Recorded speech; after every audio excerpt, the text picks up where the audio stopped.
वीरेंद्र प्रताप राम सागर राजभर की पहल महाराजा सुहेलदेव फिल्म्स प्रोडक्शन कृत स्मिता म्यूजिक कंपनी की प्रस्तुति भोजपुरी विरहा एल्बम राजभर का बदला लूंगी सिंदूर की कसम। जी हाँ दोस्तों, अतरौलिया आजमगढ़ की एक सत्य घटना पर आधारित निर्माता वीरेंद्र प्रताप राजभर, कार्यकारी निर्माता धर्मेंद्र राजभर एडवोकेट, मीडिया प्रभारी चंद्रशेखर गुप्ता व सूबेदार राजभर, विशेष सहयोग श्रीमती कविता राजभर, अध्यापिका, ग्राम परशुरामपुर, पोस्ट दौड़ी मड़ियाहू, जौनपुर, उत्तर प्रदेश। एल्बम का नाम भोजपुरी विरहा एल्बम राजभर का बदला लूंगी सिंदूर की कसम। गीतकार हैं दिलीप खरवार, संगीतकार दामोदर राव। जी हाँ दोस्तों, इस एल्बम के गायक कलाकार हैं छोटे लाल बनारसी राजभर व साथी।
सुनत है छोटेलाल बनारसी के आवाज में ई recording rhythm studio Maldahiya Varanasi के स्टूडियो में रिकॉर्ड किया जाता बा। देख रेख माननीय हमारे महाराजा सुहेलदेव फिल्म प्रोडक्शन के बैनर तले भोजपुरी एल्बम बिरहा राजभर का बदला लूंगी सिंदूर की कसम स्मिता म्यूजिक कंपनी के माध्यम से आप लोगों के बीच में बिरहा जात बा। हमें पूर्ण विश्वास बा कि आप लोगों के जरूरी बिरहा पसंद आई। अलम बिरहन की तरह आप लोग निरहु राजभर क्रांतिकारी एल्बम के बहुत पसंद कैल गई। बहुत बहुत आप लोगों के धन्यवाद, जिसकी रिकॉर्डिंग महाराजा Suheldev film production Smita music company के कार्यकारी अधिकारी धर्मेंद्र राजभर एडवोकेट के देख रेख में रिकॉर्डिंग होता।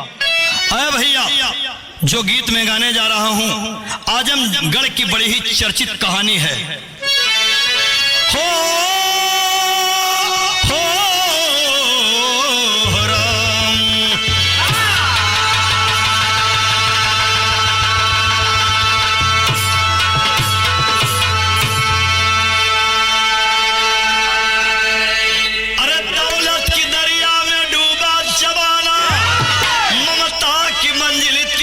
छिपा के मसीहा मनोता का दमी दमन करे, अरे धनोता की क्रांति गले से लगा के जुर्म करने वालों से मेरे यार बढ़ के, अरे तो जुर्म सहने वाला गुनहगार होता।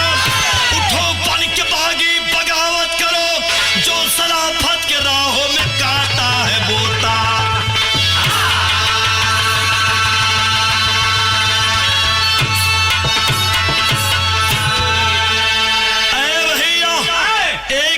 गजल लिखल गई, कौन गजल है मास्टर?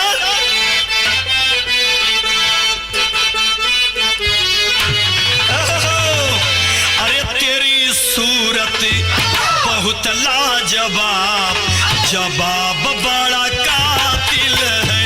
तेरी सूरत बहुत लाजवाब, जवाब बड़ा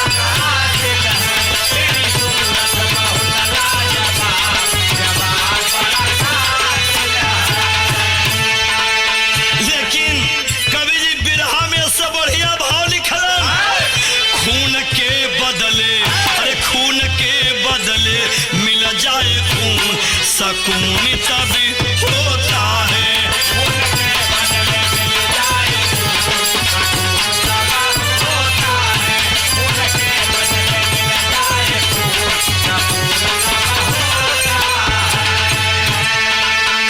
खून के बदले मिल जाए खून, अरे सकून तब होता है। मारो दुश्मन को, अरे मारो दुश्मन को कर चून चून, सकून तभी होता है। मारो दुश्मन को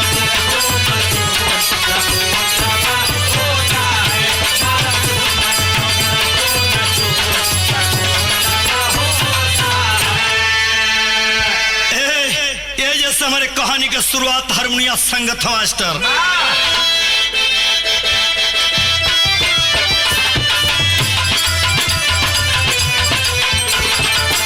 परिंदा परी अगर मारे तो छोड़ना कैसा, तार दुश्मन के साथ दिल का जोड़ना कैसा।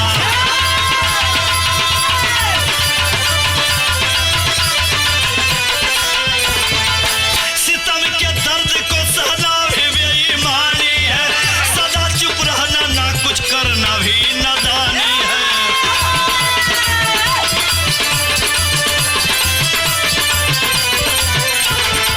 सत्य घटना जिला आजमगढ़ की रवानी में, गांव बसे पुरत रौलिया कहानी में।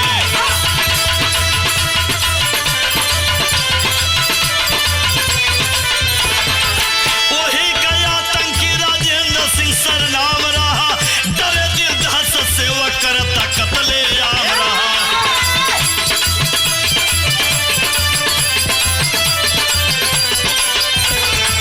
ईट मालिक या दुकानदार की औकात कहाँ, पुलिस भी ना जाती वह करता खुराफात जहाँ।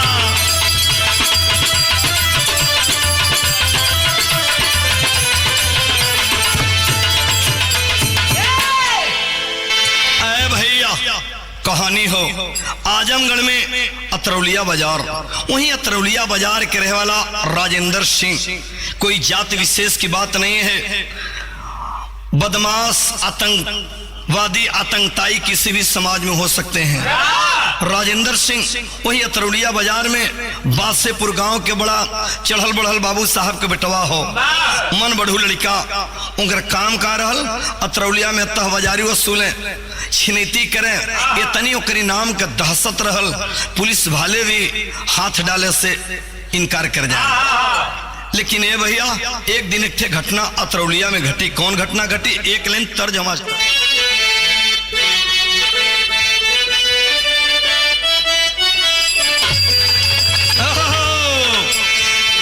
साच कहिला तोहरे तन पे सोहला जितना साड़ी,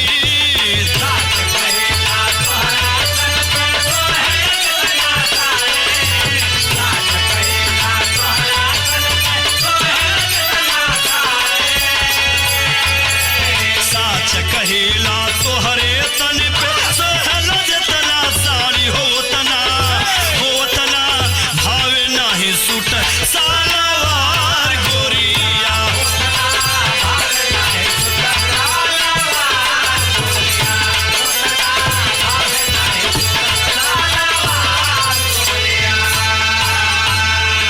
लेकिन राजेंद्र सिंह ये पल्सर से निकले बड़े बड़े लोग कांपा लगे, अरे जिधर भी निकले डर से लोग दागे सदा सलामी।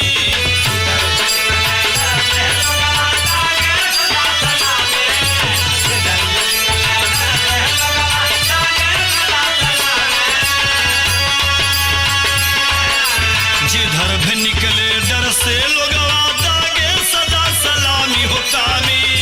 हुकामी करे रंग बजिया खूंखार बनके,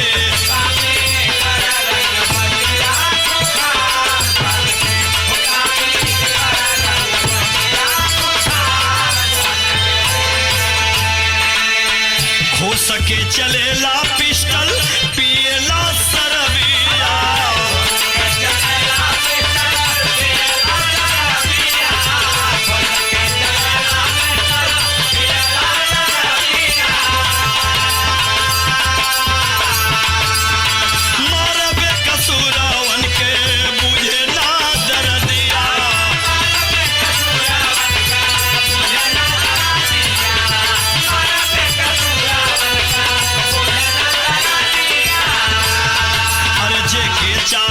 जैसे लूटे करा सदा मन मानी।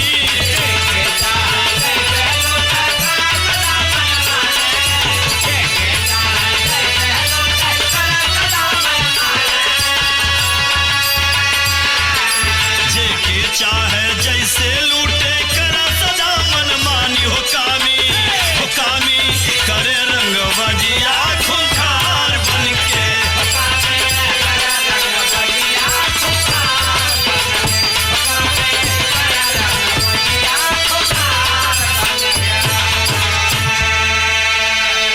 बड़े बड़े लोग नामी गिरामी का पानी उतार दे बाजार में। बड़े बढ़िया लोग रास्ता बदल के चले लगे, एकरी मुही के लगी। लेकिन एक दिन और घटना घटी। वही बगलिए में कौन घटना घटल, एक लाइन विदेशी आगो मास्टर। वही गौआ कड़सा राक अरे रमाकांत राजभर। अरे पत्नी दुलारी देवी जेकर बबलू लालाना। सबसे मिलन सार कर सब कर मदतिया। अरे इज्जतदार लोग वन में होत बासमाना। और दोस्त सिरिया दो के वही बाजार में दुकनिया। अरे होला बैठो की वही जाए अरे सजा में बिहाना। जरेला राजिंदर सिंह देख के तमतामा।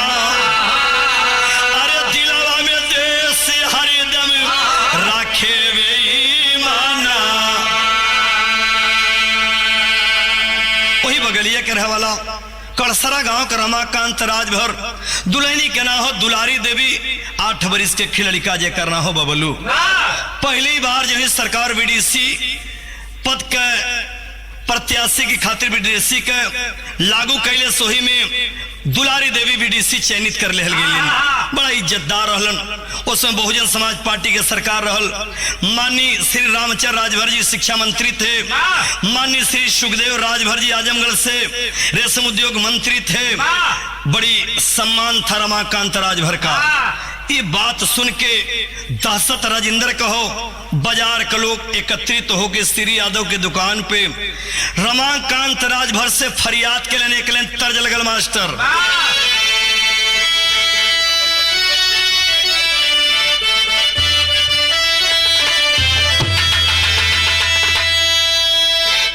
कौनो सहेली अपने सहेली से बतियाओ था कि हमारा मर्द रोजा मांगा ना। का मांगा ला? अरे कलकत्ता सहारिया से हाँ बड़ा वजारिया से।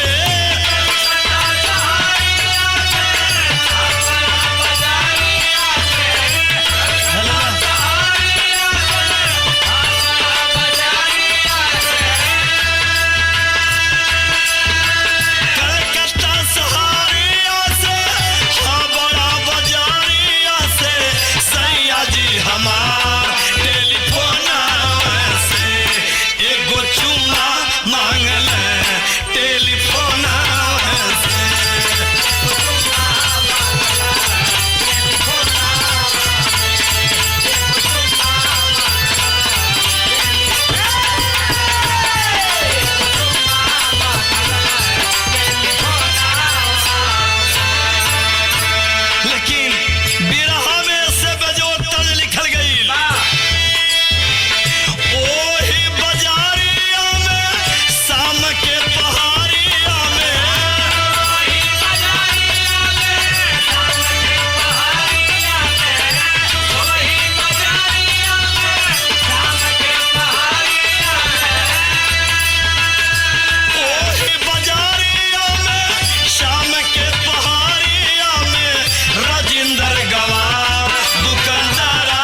यहाँ तक कि ऑटो वालों से भी ले लेता था जबरदस्ती, गुंडा टैक्स के नाम पे।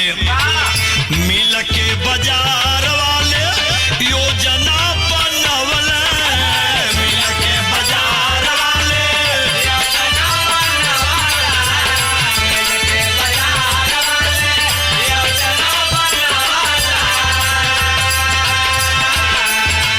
दिलवा का दर्द रमाकांत के सुनवल, दिलवा का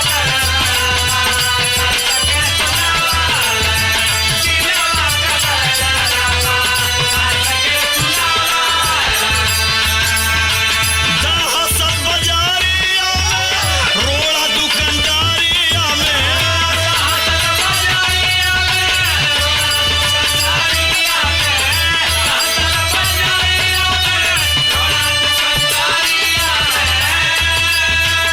दहशत बाजारिया में, रोड़ा दुकानदारिया में, राजेंद्र गवार दुकानदारावन से तह बाजारी घूम के मांगे दुकानदारावन से।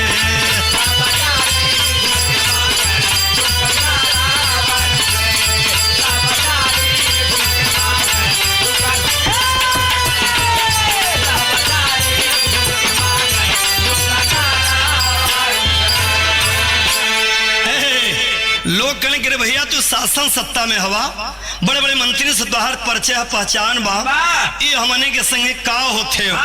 तैसे राजेंद्र सिंह के समझवा दा, पुलिस गश्त लगवा दा, तो रमाकांत कहने की तैसे एक चक्कर हमनी के देखा दा। पल्सर से आ रहा था वापस श्री यादव की दुकान पे, रमाकांत रोक लिया, कलश कह रही का फन ले हवा तू, बड़ घरे का लड़का हवा और तू का फन ले हवा। रमाकांत समझावे, रमाकांत समझावे, राजेंद्र से कह दिखा, अरे तन का बढ़ाव ठीक है लेकिन मन का बढ़ाव करीबे का। अरे बाबू साहब रंगदारी से टैक्स मिली ना, ई बाजार तोहरी बाप का ना, ई गरीबन का बाजार हो। रंगदारी से टैक्स मिली ना, गुंडागर्दी चली तोहार, अनुमान सम्मान बचा के जिया और जिया दाया। इज्जत से रहा, इज्जत से जिए दा। और गरीब जब उधा जाई है तो तुम्हें भागा का रास्ता मिली उली। क्रोध में राजेंद्र आ गया, कहा जा तक कल का झटकुली लौंडा और नेता बनत हुए थे, औकात के अंदर रहो। अब तबले श्री के मार सारे के चार चैला, वो बुझ गई कि यहाँ कुछ लफड़ा बा, फरार तो हो गई। राजेंद्र सिंह फरार, लेकिन मन में ओकरे प्रतिशोध, अंदर ओकरे जलत बा। कैसे जलत, कौन घटना को अंजाम दिया, के तर्ज हो।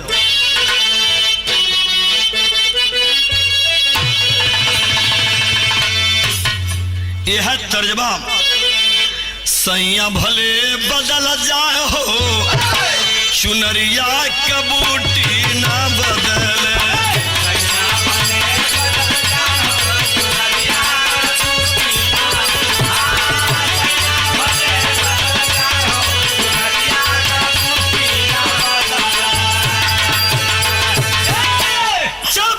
रमाकांत घरे पहुंचलन, उनकर दुल्हन दुलारी देवी लगली समझावे, ये सैया न तोरी दुकान न दौरी वहां, न तोहार कुछ बा, काहे तू लफड़ा करे गिला, ये बदमाशन के कोनो भरोसा ना हो।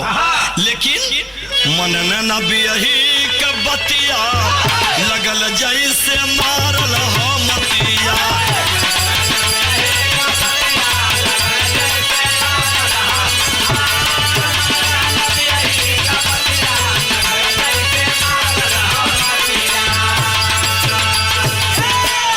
दुल्हन कलश के सैया हमारी तबीयत कुछ भारी बा। रमाकांत आनन फानन में अपनी दुल्हन के बैठौलन, अब बैठा के अतरौलिया में दवाई दिया वो था। शाम रात 8 बज गई, लेकिन भइल का, और लौटे रमाकांत लेके दवाई।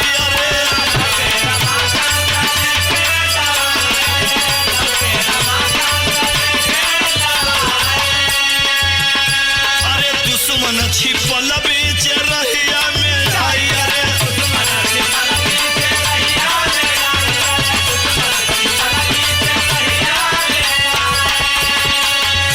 अरे पिस्टल सटवले बा घटिया।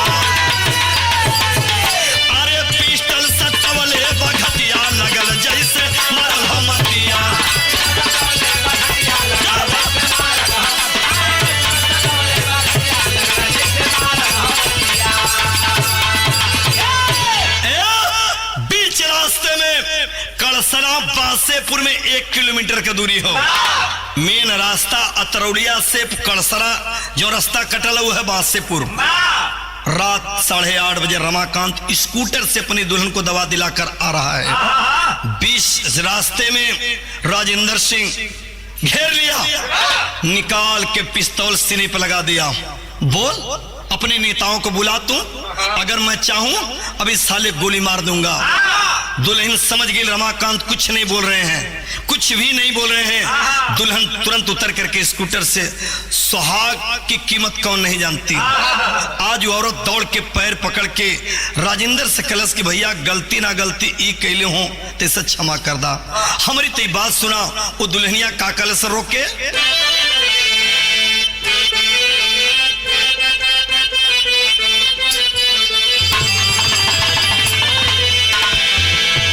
कौनो ननद अपनी भौजी से बतावत हो, अरे सैया छुट्टी लेके आव तात घर। भौजैया अपने ननद के बतावत है, अरे सैया छुट्टी लेके आव तार घर। आज टेलीफोन आइल बा,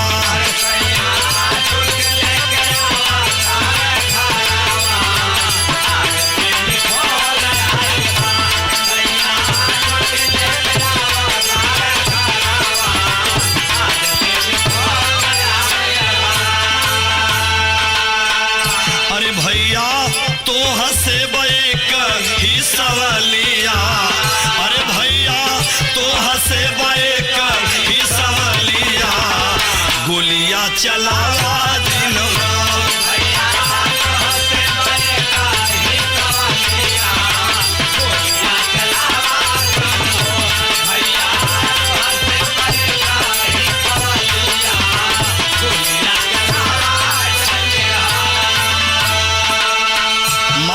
सजनावा के हमरे का तू पैबा हो।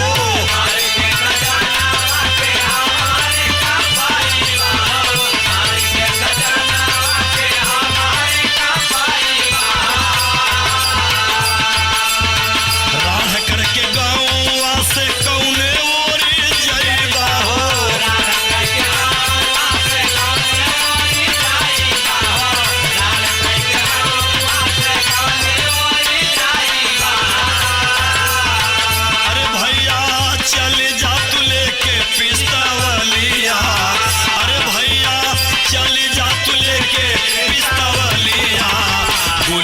चलावा दिन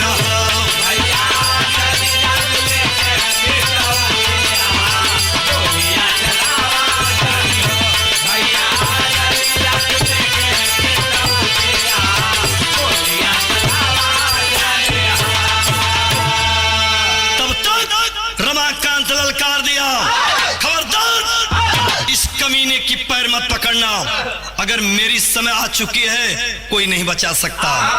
तबले पापी एक लात मारा, राम दुलारी राज भर तुरंत गिर पड़ती है। हर कैलेश का अमन लसना बात पापी गोलियां चलाई हो।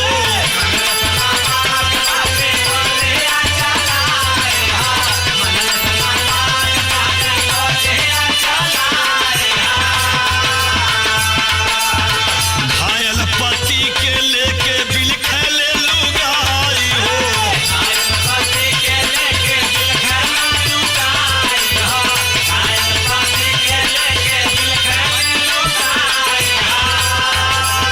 अरे पापी खेल भागल खूनावन का होलिया। अरे पापी खेल भागल खूनावन का होलिया, गोलियां चलावा दिन हर पापी।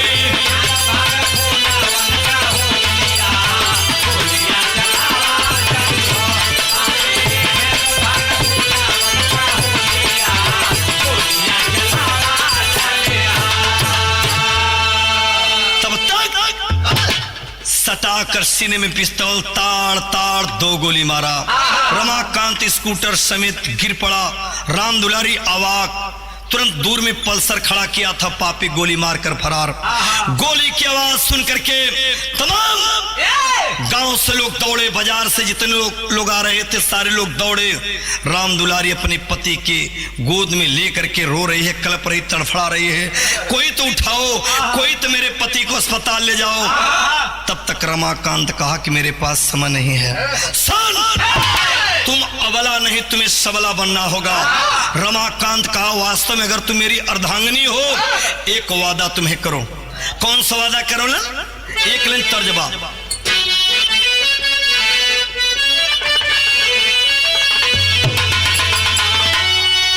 अरे चढ़ले जवनिया में, अरे जगवा कमैला, हमारा बलम रात काहे ना अइला।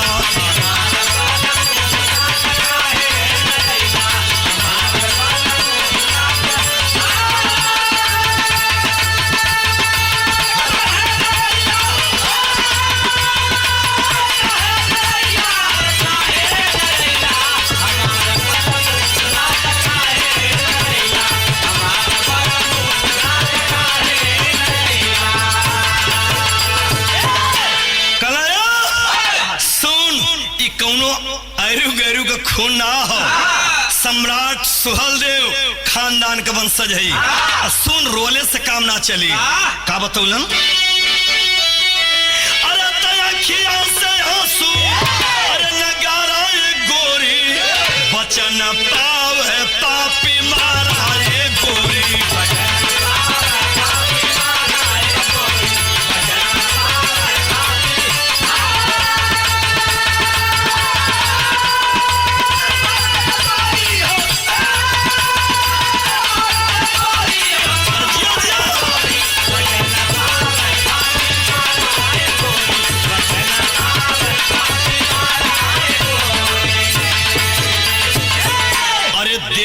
समिया कहला जवनवा, अरे सथवा निभाई मोर बबलू ललनावा।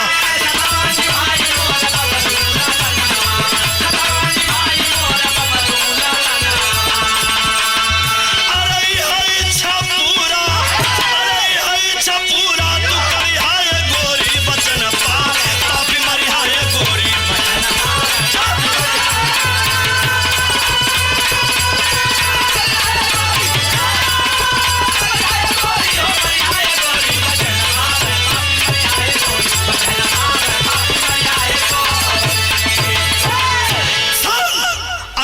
साथ दे ना दे, मेरा भाई साथ दे ना भी दे, गांव के लोग साथ दे ना दे, मेरे बिरादरी के लोग साथ दे ना दे, लेकिन मुझे विश्वास है कि मेरा औलाद, मेरा बेटा साथ देगा।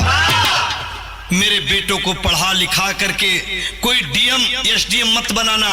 मैं कह रहा हूं मेरे बेटों को इस राजेंद्र से बड़ा बदमाश बनाना, ताकि इस निर्दोष के खून का बदला मेरा बेटा ले सके।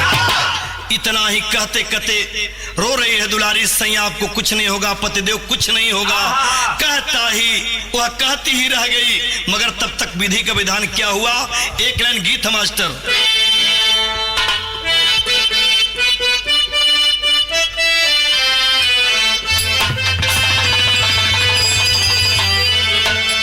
यह है गीत बाप।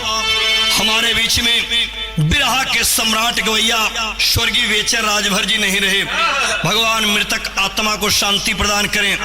जितने भी बेचन भैया का वीडियो आप लोगों देखला, उनके जगह पे आप हमके देखला। एक तरह के हमारी बेचन भैया बड़े झुला के गौले रहलन। अरे काला काला छाता बिकेला, काला काता बिकेला, काला काता नाथुनी बिकेला, सासाराम हो।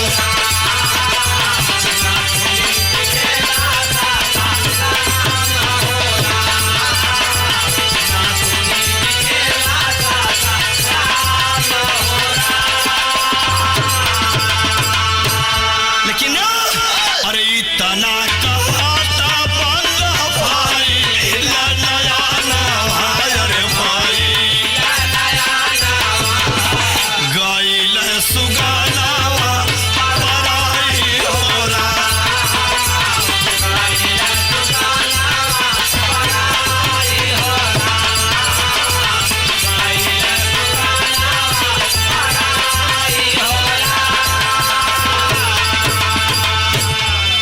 हल्ला मचाला भारी भीड़ जुट गाइले अरे भीड़ा रोआ सब लोग जैसे हीरा बाहराइल अरे हीरा अरे क्रोधवा में बागी बानी गइल नौजवानवा अरे गइल नौजवाना गइल सुगानावा आई हो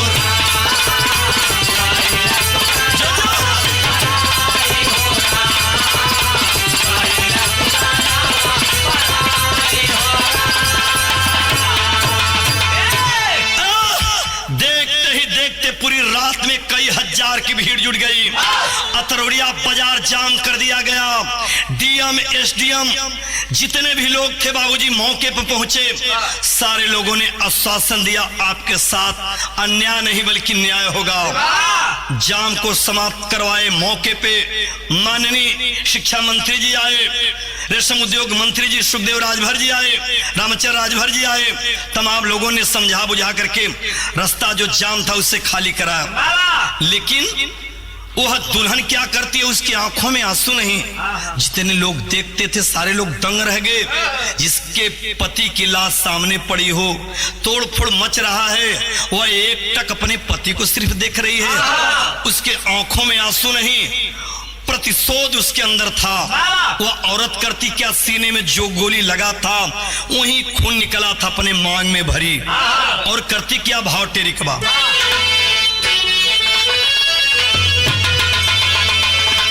अरे कमीना बचना पाई हो पिया, अरे लहू के लगा के टीका कसम से रनी खाई।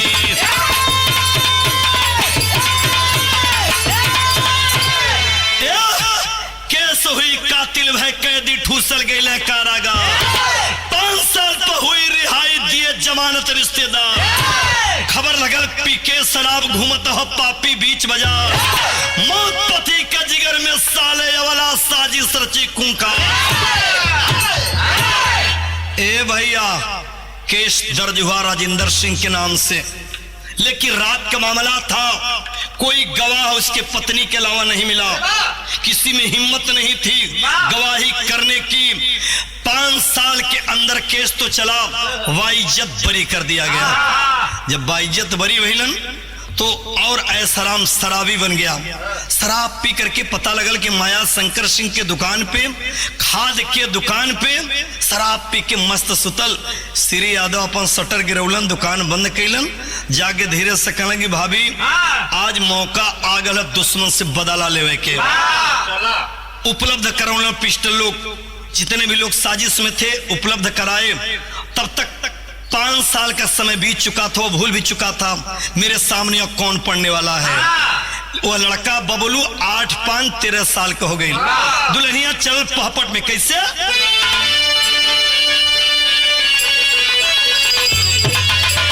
अरे तब बगल में अपने अरे पिस्टल चलल छिपाई। अरे चंडीगढ़ जलवा, अरे साथ ललन के अपने चलल लियाई चंडीगढ़ जलवा।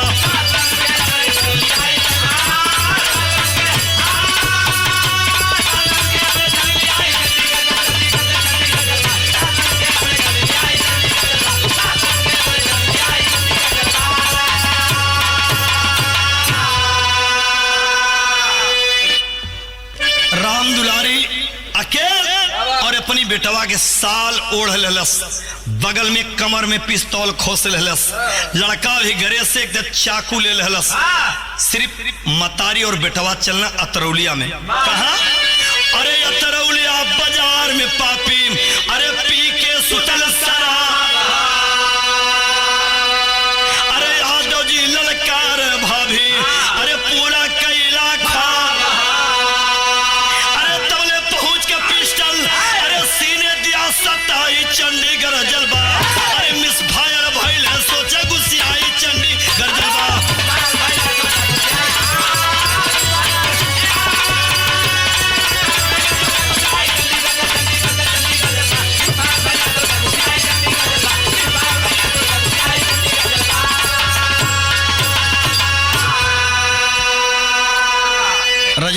कुर्सी पे बैठ के मस्त था बाबूजी, पान खा था। और तब तक दुल्हनिया साल ओढ़ले लड़कवा के लिए ओलस, तुरंत निकाल के पिस्तौल और सोचलस चला दें। लेकिन आनंद फानन में इतनी के जानकारी ना दे पौना लोग एक घोड़ा भी खींचल जाले, मिस कर गई। खिलाड़ी राजेंद्र सिंह डांक के सोचलस छलोरिया हम भाग चले। और जब भागा चलस 12 विधि के विधान आल्हा में लिखल गई।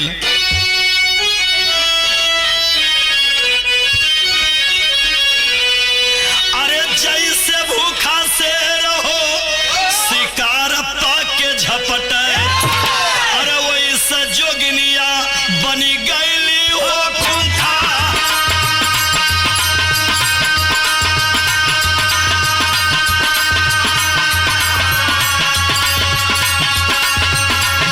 किलो बाट लेके मल्ली सिरावा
मतारी बेटवा जब वो डाके के भागा चलन बबलू लड़कवा 13 साल के कलस की, अरे मम्मा आप कहाँ जाते हो? आप पकड़ के टंगरी खींच दलस।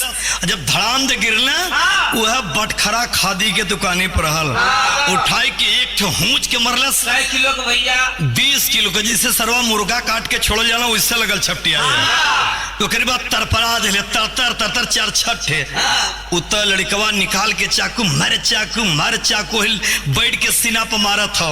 लादी पोटी भरे पूरे बाजार के लोग देखत हवन, लेकिन जब तक मरलेस ये सरवा जब टंगरी उंगरी हिलाई बंद ना कर दिला। ए भैया आराम से उठी घर पे जाती है, घर से जा करके फिर सीधे मतारी बेटवा थाने अतरौलिया पहुंचलन। कैसे गईलन?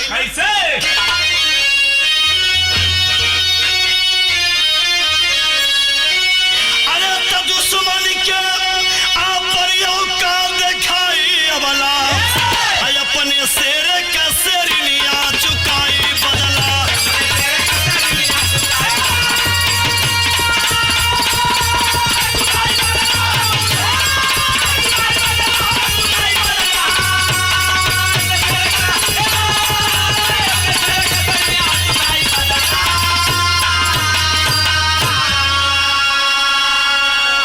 पूरे कड़सरा गांव राजभर बस्ती में जैसे खुशी के लहर दौड़ गई। अरे जुटल भारी भीड़ आज आई के दुआरवा, नर नारी खुशिया में कर जय करवा।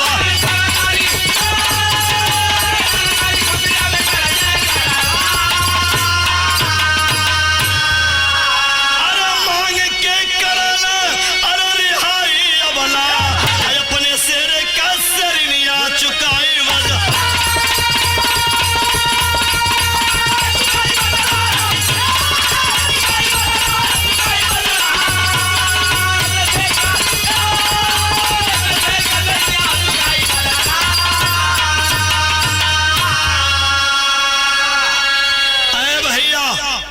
वो औरत थाने पे जाती है और जाकर के आत्मसमर्पण कर देती है। तमाम बाजार के लोग मदद करने के लिए जितने भी लोग थे बहुत मदद किए, लेकिन लोग न्यायालय में गुहार लगा रहे थे रिहाई का। इन्होंने कुछ नहीं किया। इसके पति के साथ जो घटना घटी वह घटना की बदला ली, लेकिन न्यायालय तो न्यायालय होता है बाबूजी, खून ऐसे ही नहीं छूट जाता। जब तक कि बिरहा लिखल रहल तब तक मतारी बेटवा दोनों जेल में थे बाबूजी। तो कहना बा कैसे, हमसे आपसे रिक्वेस्ट बा कि ऐसी कोई काम न करें, ऐसा कोई काम न करें जो मेरे साथ वो घटना पुनरावृत्त हो सके। तो कहना बा कैसे, तो गुरु बिहारी रमन जस बोई तस पाई, दिलीप कवि चंद्रा अरे चरण में लिखे शीश झुकाए।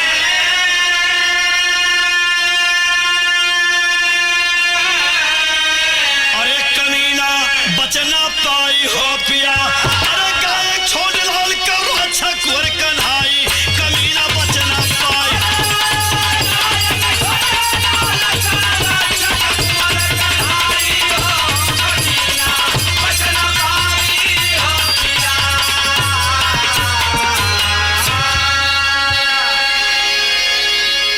इन गानों को कॉलर ट्यून बनाने के लिए संपर्क करें इस नंबर पर 9764504007।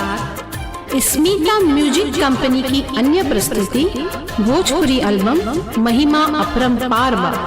गायक विजयलाल यादव, अंशु सिंह, दामोदर राव, विलास राजभर और किरण सिंह। हम तोहरी शरण में अइली, सिर तोहरी चरण में झुकैली। हम तोहरी शरण में अइली, सिर तोहरी चरण में झुकैली। हम तोहरी शरण में अइली, सिर तोहरी चरण में झुकैली। झुक मांग चरण में ज्ञान, हे विश्वकर्मा भगवान। झुके मांगे चरण में ज्ञान, हे विश्वकर्मा भगवान। छोड़ा सैया, अरे छोड़ा सैया, ये छोड़ा सैया सब काम धाम, चला होने वाली के धाम में। छोड़ा सैया सब काम धाम, चला होने वाली के धाम में। नेवड़िए के धामावे में, नेवड़िए के धामावे, नेवड़िए के धामावे में। नेवड़िए के धामावे में, नेवड़िए के धामावे, नेवड़िए के धामावे में। अरे फुर्सत न बा, अरे फुर्सत न बा, अरे फुर्सत न बा सुबह से शाम, लिखल बाटे खट के करमवे में। फुर्सत न बा सुबह से शाम, लिखल बाटे खट के करमवे में। खट के करमवे हो, खट के करमवे, खट के करमवे में। धन्यवाद माई तो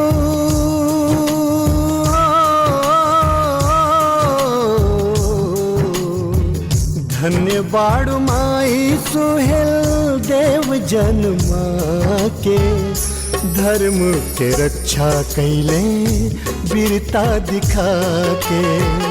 धर्म के रक्षा कैले वीरता दिखा के। धन्य अम्बे बहिन जमन,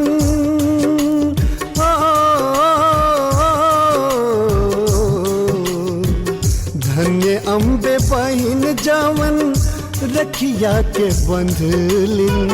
राष्ट्रवीर सोहेल देव भैया के पाके। राष्ट्रवीर सोहेल देव भैया के पाके।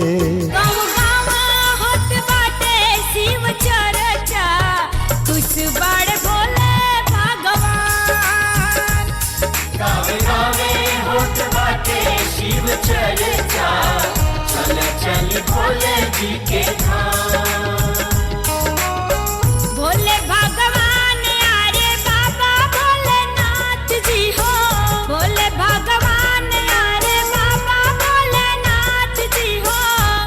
चरुवरिया बटात बाट परचा, चल चली भोले जी के धाम। गावे गावे होत बाटे शिव चर्चा, कुछ बड़ भोले भगवान। भइल मनसा पूरा जे भी आयल दरबार बा, माई जीवदानी जी के जय जयकार बा। भइल मनसा पूरा जे भी आयल दरबार बा, माई जीवदानी जी के जय जयकार बा। कोई रोवावे वाली कोई हंसावे वाली महिमा परम्पार बा। माई माई माई माई माई बेटवा करत पुकार बा। माई माई माई माई माई बेटवा करत पुकार बा। देखी के जलसा लगल बललसा, देखी के जलसा लगल बललसा, माई अटरही धाम में आवा चला चली हो, आवा चला चली हो मौजने वादा गाँव में। आवा चला चली हो मौजने वादा गाँव में। महुआ के छाँव मैया तोहर स्थानवा, महुआ के छाँव मैया तोहर स्थानवा। अम्मावा के सती माई, अम्मावा के सती माई कर कल्याणमा।